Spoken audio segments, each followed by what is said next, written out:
Bonjour et bienvenue à cette 7e vidéo de notre 4e semaine de MQG SOR 3. Dans cette vidéo-ci, nouvelle section 3.2 sur les limites à l'infini. Donc on continue un peu de travailler sur les limites, là, mais cette fois, là, on va faire tendre x vers soit moins l'infini, soit plus l'infini. Donc on a déjà regardé un peu ça de manière graphique, là, on regardait qu'est-ce qui se passait vraiment à gauche, vraiment à droite. Cette fois-ci, ça va être plus d'un point de vue calculatoire, là, comment est-ce qu'on va vraiment faire pour les calculer ces limites-là. Donc, on va faire ça là, au travers de différents exemples. Donc, on va passer au travers du 3.2.1 ensemble. Première limite, donc on dit qu'est-ce qu'on fait pour la limite quand x tend vers l'infini d'un polynôme de degré 2, là, comme c'est donné ici. Donc, on va y aller tout simplement là, en remplaçant les x par des infinis pour voir un peu qu'est-ce qui se passe là-dedans. Un peu là, la manière intuitive de comprendre là, comment est-ce que ça va évoluer. Donc ici, on va voir infini carré plus 6 fois l'infini moins 4. Infini carré, qu'est-ce que ça peut bien valoir cette affaire-là? Donc, imaginez là, que vous avez un très gros chiffre, donc 99999999999. Vous le multipliez par lui-même. Vous regardez qu'est-ce que ça donne après. Ça donne un chiffre qui est encore plus gros. Donc, ça ici, là, ça va rester l'infini. Donc, c'est comme si c'était... On peut pas dire que c'est égal à la même chose, là, mais on va dire là, que ça reste encore un très gros chiffre là, qui correspond à l'infini. Si j'ai 6 fois l'infini, donc je sais pas, moi j'ai un très grand nombre d'argent que j'ai gagné à la loterie, en fait je réalise que non seulement je l'ai gagné sur mon premier billet, mais j'ai gagné sur 6 billets, je vais avoir encore plus d'argent, ça va être encore plus gros, ça va être encore là, un nombre là, qui est infiniment grand, donc ça va rester ici l'infini. Et moins 4. Donc ici, là, si on avait 6 fois l'infini puis que ça donnait l'infini, si on en ajoute 2 ensemble, ça va encore donner l'infini, moins 4. Et là, si on prend tout cet argent-là qu'on a gagné, là, on prend une quantité qui est vraiment grande, puis on dit, by the way, tu viens de perdre 4 sous. C'est comme si j'avais rien perdu au final. Là. Pour vrai, ça change presque rien. Donc ça ici, là, de retirer un petit chiffre, ça reste la même chose. Donc la limite ici, là, elle serait égale à l'infini. Une autre manière d'aller gérer ça, là, quand on a un polynôme comme ça ici, donc ici on a un polynôme de degré 2, degré 2, là, on se rappelle, c'est le plus grand exposant du polynôme. Ce qu'on peut faire aussi, c'est qu'on peut venir comme oublier ici toutes les puissances de x qui sont inférieures et juste là, venir considérer la puissance de x qui est maximum, pitcher, vraiment plugger le infini dedans, puis regarder qu'est-ce que ça donne. Parce que si là, on aurait eu directement infini au carré qui est égal à infini. Donc on aurait trouvé là, la même chose qu'on a trouvé en faisant le raisonnement qui était un peu plus long. Deuxième exemple. Donc ici, là, on se demande la limite quand x tend vers l'infini de 1 sur x. Donc, si on y va en remplaçant, on a 1 sur l'infini. Vous voulez savoir qu'est-ce que ça donne? Vous remplacez votre infini sur votre calcul par plein de 9 d'affilée, jusqu'à ce que vous soyez plus capable. Et ça va vous donner un chiffre qui va être très petit.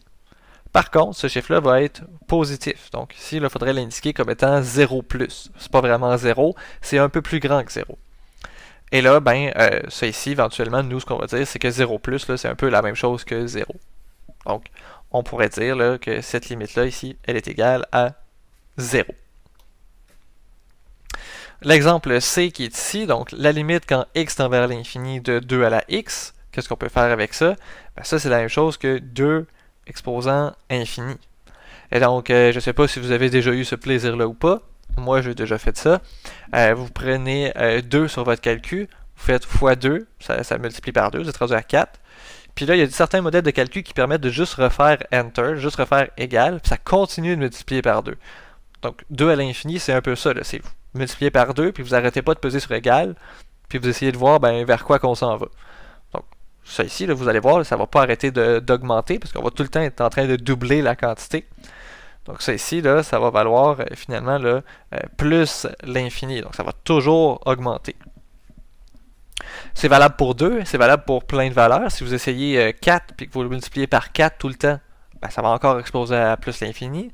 Si vous prenez 10, vous le multipliez par 10 tout le temps, ça va encore exploser à plus l'infini. Si vous prenez 1.5, ça va encore fonctionner. En fait, ça va fonctionner là, pour n'importe quelle valeur qu'on met ici là, qui est plus grande que 1. Dès que c'est plus grand que 1, ben, n'importe quel chiffre plus grand que 1 multiplié par lui-même, ça l'augmente. Donc, ça va nécessairement exploser là, à plus l'infini qu'on considère la limite. De l'autre côté, on a le cas inverse. Donc, vous voyez, là, je viens de dire que c'était tous les chiffres plus grands que 1. Si on veut essentiellement la même limite, là, on a quelque chose exposant x, quand x envers l'infini. Mais notre quelque chose qui est ici, c'est une demi. Donc, une demi, c'est 0.5, c'est plus petit que 1. On va vouloir voir qu'est-ce qui se passe. C'est ici, vous l'essayez sur votre calcul. Là. Ça fait une demi exposant infini. Donc, une demi fois une demi, on check ça, ça fait un quart. Après ça, ça fait un huitième, un 16e. Donc, continuez de faire des égales. Puis vous allez voir que Khalid, finalement, là, ça s'approche tout le temps de plus en plus de 0. Ça passera jamais sous 0. Ça va tout le temps rester positif. Donc, ça ici, là, ça va être finalement 0 plus, qui, encore une fois, là, on va dire que c'est égal à 0. Donc, ça, là, encore une fois, là, ça va être valable pour n'importe quelle valeur qu'on met ici, là, qui serait entre 0 et, je ne mettrai pas x, je vais mettre a, donc entre 0 et 1, n'importe quelle valeur, on la plug dans une limite de cette forme-là, ça va nous donner là, ici un 0. Question E, donc la limite d'un logarithme de x, qu'est-ce que ça vaut? C'est ici, là, ça serait comme ln de l'infini, donc vous l'essayez. Mettez beaucoup de 9 ici là, parce que le logarithme, là, on l'a vu, c'est une fonction qui grandit un peu là, de cette manière-là. Donc ça l'augmente, mais ça n'a pas l'air d'augmenter très très très rapidement. Donc si vous ne mettez pas beaucoup de 9, vous allez avoir envie de dire que mais peut-être que ça s'en va vers un chiffre en particulier. Mais non, ça l'augmente pour vrai vraiment tout le temps. Et ça l'augmente jusqu'à plus l'infini. C'est juste que ça l'augmente pas rapidement. En dessous, c'est un peu le même problème. Là. Donc, si on calcule ça, la limite quand x envers l'infini de racine de x, ça va être racine de l'infini. Et encore là, fonction racine, ça a à peu près la même shape qu'une fonction logarithme. C'est décalé, c'est pas exactement la même chose, mais encore là, ça monte pas super rapidement. Pourtant, ça l'explose encore une fois là, à plus l'infini. Donc, si vous l'essayez sur votre calcul, là, vous mettez racine de plein de 9, ça va donner un chiffre qui va être assez gros. Si vous mettez un 9 de plus, ça va continuer d'augmenter à un rythme quand même assez important. Ensuite de ça, G, on a un exemple là, qui semble être un peu particulier là, à cause que pi est dedans. Mais en fait, là, on aurait pu mettre n'importe quelle valeur, là, puis ça aurait pu donner un... Pas n'importe quelle valeur, mais on aurait pu mettre un chiffre là, quelconque, puis ça aurait pu donner un exemple tout aussi intéressant. Donc on va regarder. Ici, là, on a quelque chose de particulier. Là, on est rendu avec un x qui tend vers moins l'infini. C'est pas exactement la même chose, mais on va être capable de s'en sortir quand même. Donc, on remplace, ça c'est pi à la moins infini. Et on a vu la propriété des exposants. Quand on a un exposant négatif, là, c'est la même chose que envoyer notre variable ou notre chiffre là, au dénominateur. Donc ça ici, là, c'est la même chose que 1 sur pi à l'infini. Et là, pi à l'infini, qu'est-ce que ça vaut? Là, on retourne là, à l'exemple C. Pi à l'infini, pi c'est plus grand que 1, donc quelque chose de plus grand que 1 à l'infini. Qu'est-ce que ça vaut? Ça vaut infini. C'est 1 sur infini comme ça. 1 sur infini, c'est un exemple qu'on a traité. C'était l'exemple ici là, qui était l'exemple B. Donc ça ici, c'est la même chose que 0 plus. Et donc ça, là, on a dit que c'est la même chose que 0. Donc vous voyez, tendre vers plus l'infini, tendre vers moins l'infini. On est capable là, de faire des choses en ligne avec ça quand même. Et dernier exemple ici, l'exemple H. Donc ici, on a moins 2 sur 0.9 à la infini. Et donc, qu'est-ce que ça donne, ça ici? Ça ici, ça va être égal à moins 2 sur 0, 0 plus en fait. Donc ça revient à l'exemple D qui est au-dessus. On a un chiffre qui est plus petit que 1, qu'on multiplie par lui-même tout le temps. Et moins 2 sur 0 plus, qu'est-ce que ça donne? Si vous voulez, là, vous pouvez prendre le moins, le sortir ici. C'est la même chose que moins 2 sur 0 plus. Et 2 sur 0 plus, ça ici, c'est déjà calculé. C'est la même chose que moins l'infini. Et donc, ben ça, là, ça va donner au total le moins l'infini. On peut distribuer le moins sur l'infini sans problème.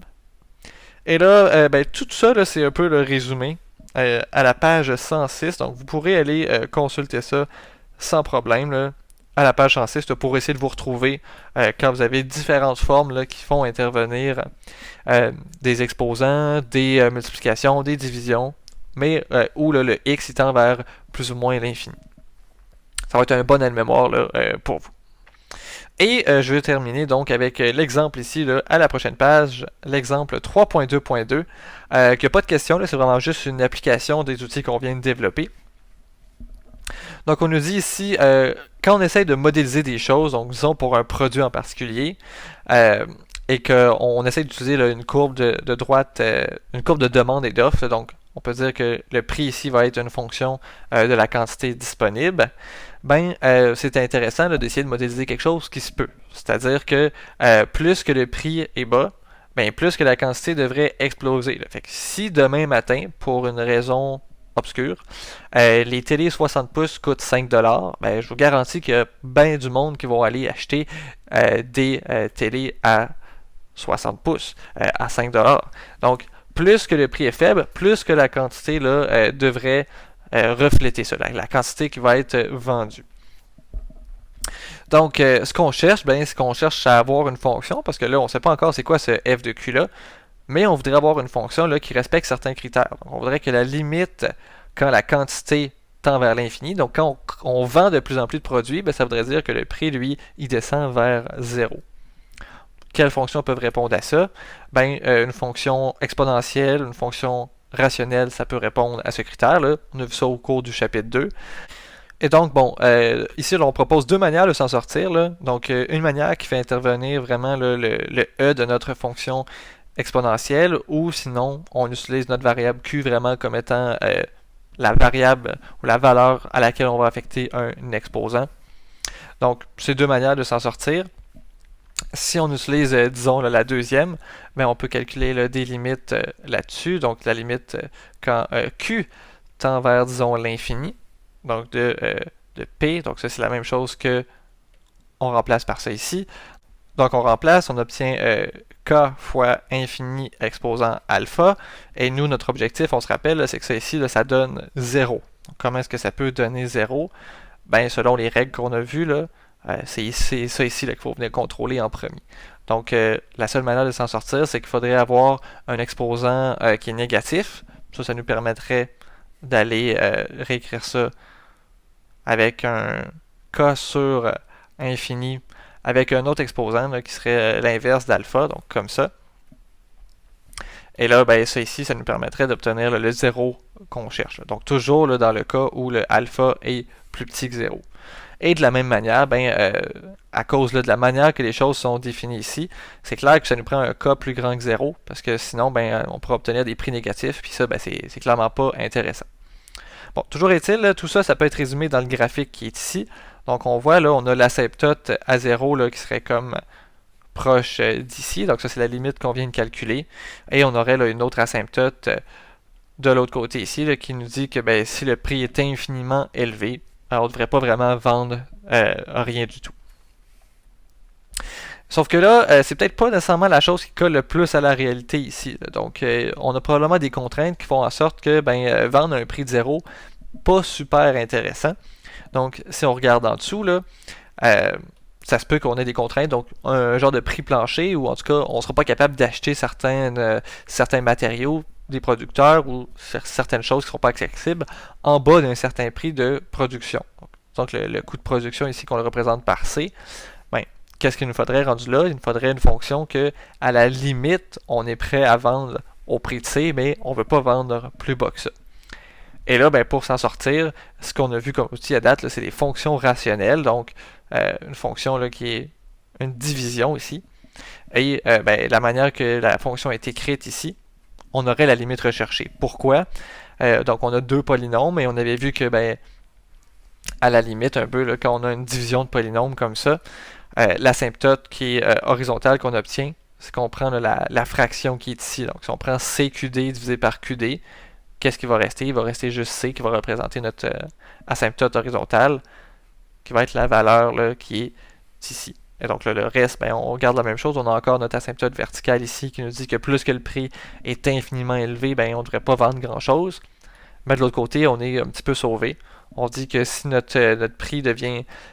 si la quantité devient vraiment, vraiment grande de choses vendues, ben, on devrait s'attendre à un prix là, qui se stabilise près du coût de production. On ne devrait pas passer en dessous de ce prix-là.